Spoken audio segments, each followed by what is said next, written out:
Hello everyone, what is up? It is me, AlbyMTG. For today's video, I was playing some of this ranked draft here, of course, at 2020 on Magic the Gathering Arena, and we started out this one pretty well. We have already, I think, we need one more win to make our money back, but we are pretty close to the 7-0. We only need to win 2 more games in a row to make it a 7-0, which would be pretty sweet.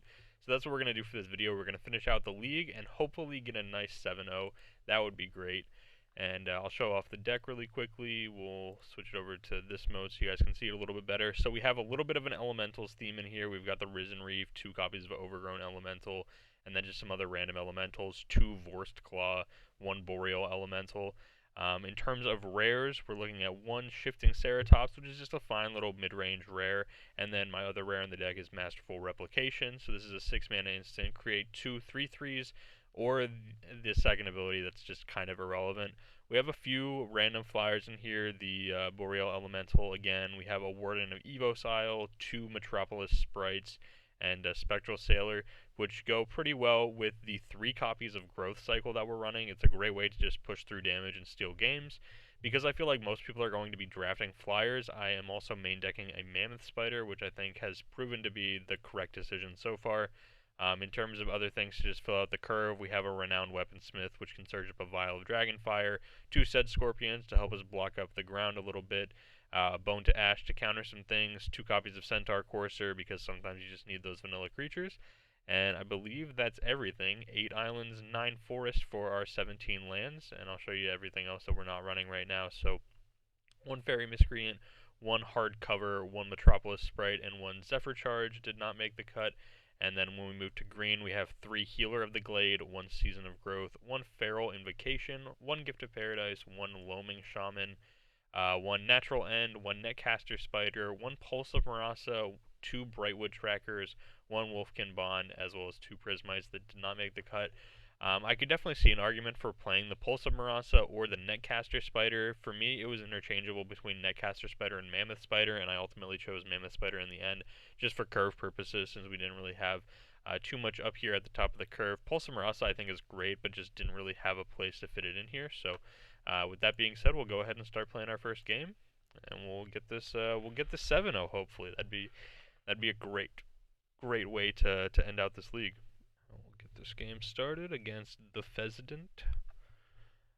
This hand is fine. It's nothing special, but it's fine. We've got a flyer. We have 1 growth cycle to maybe push through a little bit of damage, and we'll pass the turn. And then of course Spectral Sailor on our opponent's end step. Doesn't matter too much, but it is the correct play to just do it on the end step. Our next draw is Basic Forest. That's not going to do much for now. We'll just attack in for 1 point of damage and pass the turn back again. And my phone is ringing, so hopefully you can't hear that in the background. Leafkin Druid is fine. That's going to let them ramp a little bit. Again, doesn't really matter too much though with these flyers. That's a nice draw. Helps us do something on curve. Next turn, if we don't draw a creature, like if we draw another land, for example, or maybe another growth cycle that we're not planning on playing, we can activate the Spectral Sailor ability to draw a card and still do something with our mana on curve. And it looks like we have a blue-green mirror match. 4-3 there is pretty good, so yeah, we did end up hitting the land, unfortunately. I think I'm going to bash in for 1, and I'm debating whether I want to trade Centaur Courser next turn. I think I'm just going to pass the turn now, and then we'll figure out whether we're growth cycling defensively or whether we're just drawing a card. It depends on if our opponent plays anything in their main phase first. Ferocious Pup is fine. That does give them 2 creatures, so now they can activate Leafkin Druid for 2 mana, so they do have access to 3 mana, which is something we should keep in mind. Yep, they're just going to pass the turn, so we're going to go ahead and activate the Spectral Sailor.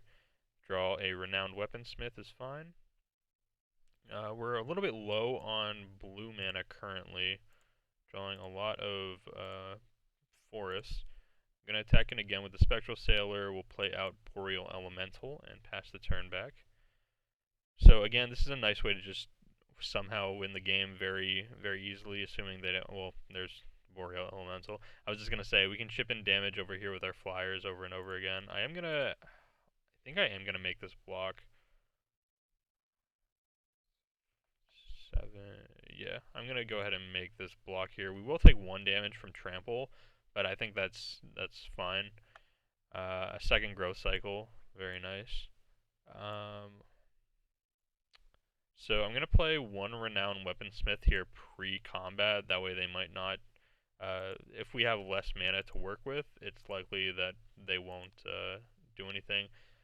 Just going to attack him with the Boreal Elemental. That way, if they do choose to attack here, we can defensively Growth Cycle. I think that's better than playing out another 3/3 here, so I'm just going to rely on defensively Growth Cycling to kill off a Boreal Elemental here. I think we are fairly far ahead in this game, unless our opponent does do something like have some Growth Cycles of their own or something. Frilled Sea Serpent's good. Very good, actually. Attacks in with the Elemental, please. Doesn't attack in with the Elemental. Shame. Alright, we draw Bone to Ash, which is currently uncastable. So I think I'm going to actually attack with both here this turn. And we'll Growth Cycle. And it looks like the Growth Cycle is going to go through, which is nice. So now we have the option of Renowned Weaponsmith and Centaur Courser, or hold up Growth Cycle and then potentially draw a card. I think both of these are fine. I think I'm gonna go for the Centaur Courser and then end of their turn find the Vial of Dragonfire. There we go. I basically just combined Vial and Dragon into one word there. Alright, so this Growth Cycle right now is also +5/+5, I believe. Yeah, +5/+5, which is pretty good. 4 damage I will gladly take. That is fine with me. Another Ferocious Pup is also fine. There aren't really any Anthem effects in blue-green. You have things like Inspired Charge in white, but it doesn't look like they're playing any white cards, so I don't have to worry about them going super wide with tokens and then just winning that way.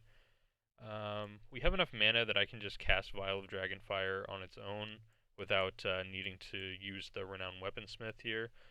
Again, we will attack in here for a total of 4. And we'll pass the turn back. So now this is lethal next turn because of the Growth Cycle, giving +5/+5. So they're going to need to kill us this turn or potentially have a flyer with more than 2 toughness, I should say. Healer of the Glade, okay, sure, that works too. That gains them just enough life. Alright, they're going to make that not able to be blocked this turn, which again is fine. 4 damage is alright. And this means we can use this opportunity now to draw a card with Spectral Sailor. Find Overgrown Elemental is fine. And I believe I'm also going to activate Renowned Weaponsmith, targeting one of these wolf tokens here.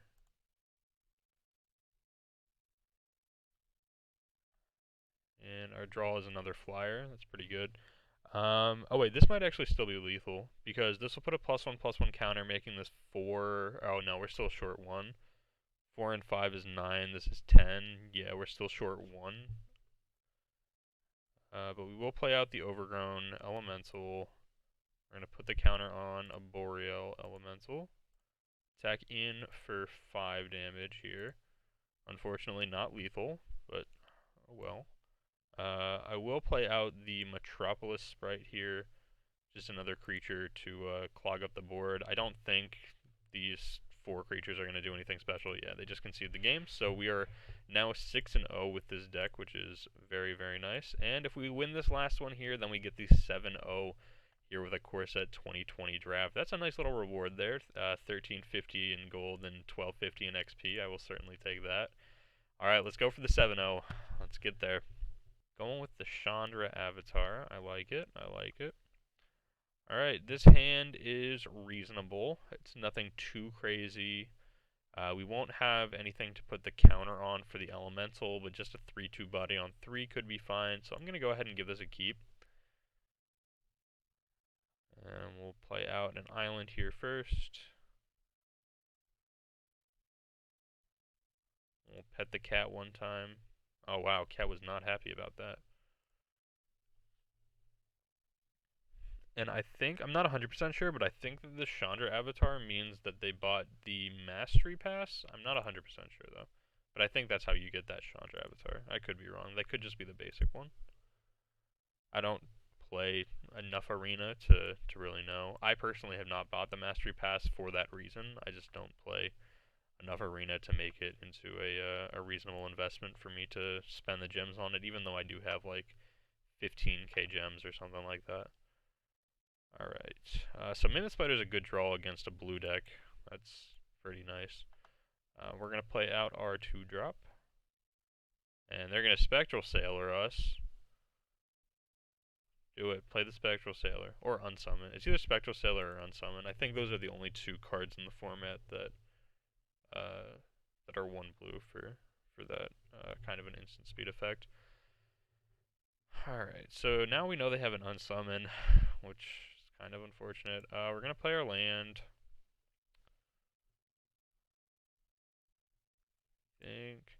So it's either activate this, Vial the Dragonfire this turn, or just put a 3-2 on the table. I don't have any other elementals yet, but I think I'm just going to put down the 3-2 on the table. It gives us at least something to start attacking with, and we'll start taking our 2 damage per turn here from Metropolis Sprites now. 1-1 Death Touch Lifelink is pretty good, but they missed a land drop, which could end up being very relevant. Alright, I'm feeling like an activation here, along with a Sedge Scorpion and a Vial of Dragonfire being cast. That is not how that should be cast. That should be cast like that. And we'll throw down a Scorpion to match our opponent's Vampire. I will gladly trade those off, and I'll pass the turn not willing to trade my 3-2 quite yet. We'll see what they do from here. Again, missing a land drop. Very, very relevant here. I think I am going to fire off the Vial on this thing. Submit 1.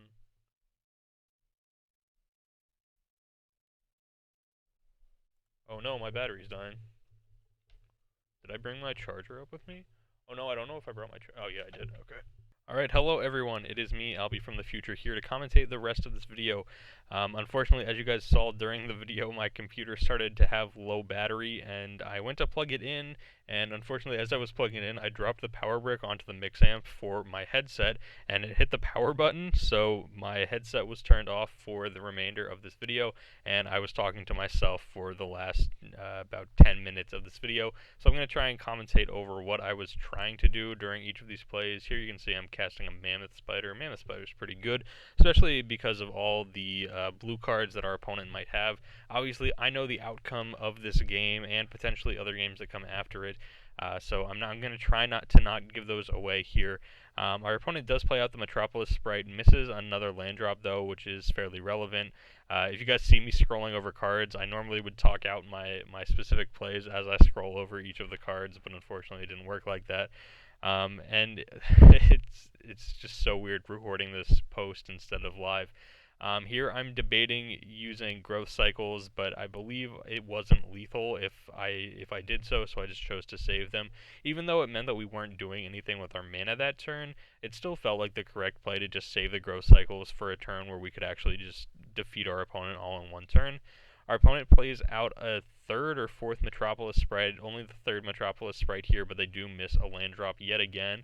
And we hit an elemental here. We don't have any elementals on the field right now to give +1/+1 counters to, but I do play the elemental pre-combat here due to the fact that if they want to trade off with the Sedge Scorpion or something like that, I believe I just attack with, yeah, so if they want to trade off with the Sedge Scorpion here, I'm at least going to gain a life off of the elemental trigger, and since I don't have any other elementals in my hand, it doesn't make sense to really hold on to the elemental, so I just would rather have the 3-2 on the battlefield and gain the life from trading off my Sedge Scorpion.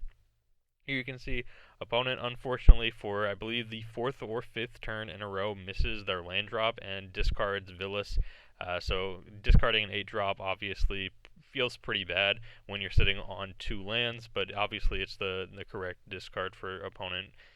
We hit Arisen Reef, which unfortunately meant that we were not going to get the elemental triggers that we would have liked to have had I kept the 3/2 elemental in my hand. I could have gone Risen Reef into the 3/2 elemental and received 2 Risen Reef triggers and put the +1/+1 counter from the other elemental onto the Risen Reef, which would have been pretty sweet. But instead, I just opt to trade off my 3/2 here with their 2/1 Metropolis Sprite. I get in for a little bit of damage and set up for the win next turn because we do have 8 power worth of growth cycles in our hand. They do finally hit their 3rd mana here, and it is a Heart Piercer Bow, leaving up 1 blue mana. This is where I recall back to earlier in the game on turn 1, where I thought they were going to Spectral Sailor us, and they didn't, and instead just passed the turn back, or essentially went to their own turn without playing the Spectral Sailor. So I know they have an Unsummon in their hand at this point, so I'm not going to go for the growth cycles. I'm just going to go ahead and let them unsummon these. Here, I am dumb. I should have just killed them now. I have 8 power worth of growth cycles in my hand and could have just killed them, but instead I was too focused on whether I was going to play the spider or whether I was going to play the 6 mana thing. So I could have just killed them last turn, which is unfortunate. I should have been a better player and killed my opponent when I was supposed to kill my opponent, but instead I end up just making some 3/3s here with my instant speed rare, and then this turn they're obviously very dead because I do remember to cast my growth cycles this turn. They make 1 block there on a 3/3, hoping to trade off with the Golem tokens.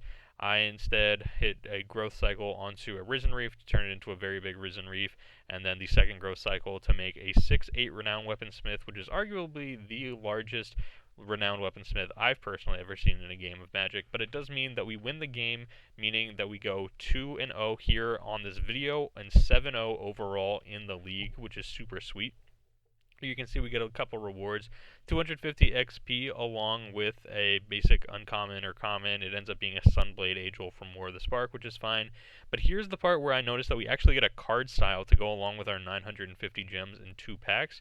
The card style ends up being the Iron Root Warlord. I didn't know I was receiving a card style for going 7-0. I thought it was just the gems and the packs, so having the card style was a nice little bonus reward here. You can see there's the Iron Root Warlord, and we have 950 gems to go along with 2 packs, which is pretty good considering we only spent 750 gems or 5,000 coins to enter the event. Of course, we're going to go ahead and open up the packs here on camera. We're going to go ahead and open up these 2 Core Set 2020 packs. If I will go ahead and click on the pack already. Come on, you can do it. Click on the pack. I don't know what I'm talking about at this point in the video. I should just click the pack and open it. There we go. So we get some reasonable uncommon. Spectral Sailor's great. I already have 4 of them though. Woodland Champion I've seen do a couple of things in some green-white tokens decks. But what we really care about here is the rare/mythic. Mystic Forge ends up being our rare, which isn't great. I don't imagine myself playing a Mystic Forge at any point in the future. And then for our final pack here, our final reward pack, we end up getting a Steel Overseer, which does work out pretty well with the Mystic Forge. But with that being said, I believe I end up going here and looking through all of the rares and mythics that I have in Core Set 2020, just to show you guys how few packs I've actually opened of this set. I start by clicking on Core Set 2019 because I'm an idiot, and then realize that I'm not looking at Core Set 2020 cards. Go back in and change it over to Core Set 2020. There we go. Well done. I figured out how to work the system. And then I show off all of my rares and mythics from Core Set 2020. You can see it's really not a lot.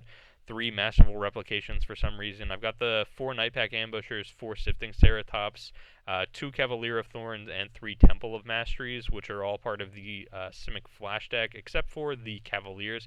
Cavaliers, I opened one of those from a pack, and then opened up one, or not opened up one, spent 1 wildcard on one for the Sultai Elementals deck. And then there you can see 2 Yarick. I spent wildcards on those as well. So I don't really have too many rares and mythics from Core Set 2020 so far on Magic Arena. And in terms of mythics, I've only actually opened up 1 mythic from Core Set 2020. I spent 3 wildcards on mythics, but haven't opened up one yet. But with that being said, that's basically all for the video. I apologize for the end of the video being as it was, where I had to commentate over things after the live footage was already made. I am working on a video that required quite a bit of editing into it right now, so that'll hopefully be out next week at some point, and hopefully you guys will enjoy that. But with that being said, thank you to Cardsphere for sponsoring this video. Thank you so much to you for making it all the way to the end of this video. If you guys did enjoy it, be sure to leave a like and subscribe for more videos like this to come in the near future, and I will see you guys here next time for another Magic the Gathering video.